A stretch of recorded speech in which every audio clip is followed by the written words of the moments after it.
Now, the head of the Royal College of Nursing Union is calling for a double-digit pay rise for nurses in England, which raises the stakes in their long-running dispute with the government. Pat Cullen, the General Secretary of the RCN, previously told members to accept the government's offer of 5% in March, but it was rejected in a vote by 54 to 46. And Pat Cullen joins us now. Good morning, Pat.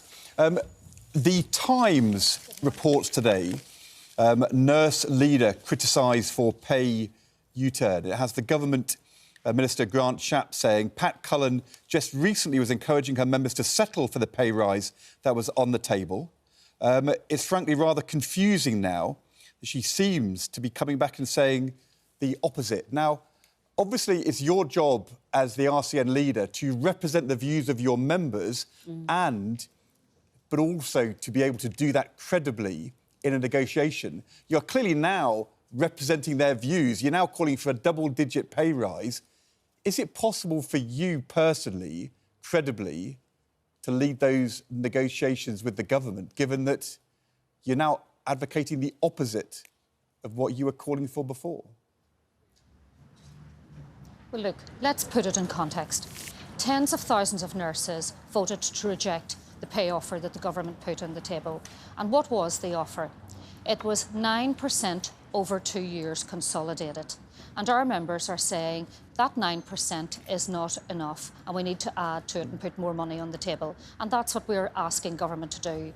And the thousands of nurses that I'm in Brighton this week with are telling me and the Royal College of Nursing that the current situation within the health service is untenable and we need to do something urgently. So I'm asking government now to get back round the table and add to that 9%.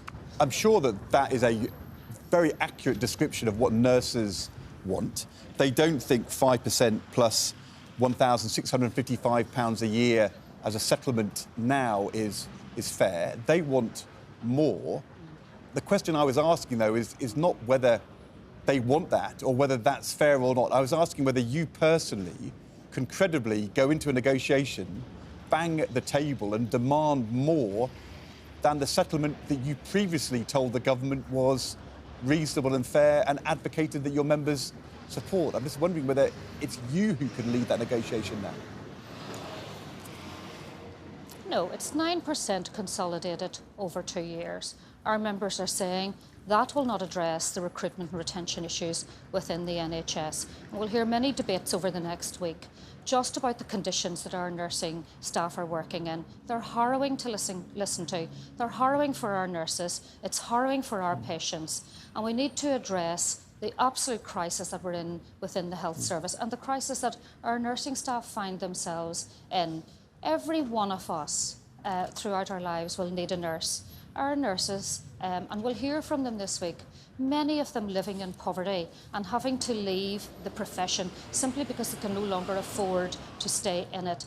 And we can't continue on with this. So the 9% that has been given by the government over the 2 years isn't sufficient to address those real critical issues, and we need to do something urgently, and that's what our thousands of members are urging this government to do. I totally accept it's harrowing and that the members don't think 9% consolidated is fair and they want more. The question I'm asking is that you did think it was fair and reasonable before. I just wonder whether there might not be somebody better to go and do this negotiation who actually believes that this is a bad deal rather than you yourself, because quite reasonably you told your members it was a good deal. Well, I work with our ruling council's elected members, many of them frontline nurses. And we've been over this many times to say, at that point in time, in those negotiations, we took everything off that table that we could possibly get from the government. Our members spoke loud and clear, one of the highest turnouts in a ballot so far. And they said to us, it's not enough.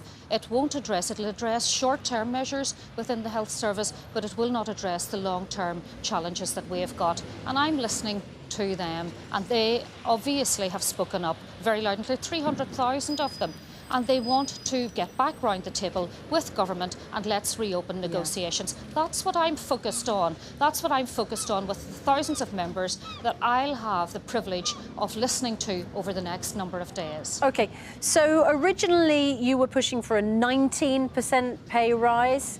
As Ed has referred to, you recommended to your members that they accept the government's deal. Your members disagreed with you. What are you now asking for when we talk about a double-digit pay rise? And how long have you got before your members go back and are balloted for more strike action? Just let's put the record straight. The Royal College of Nursing never actually said they had put 19% as their pay request. We were very clear about that for many, many months.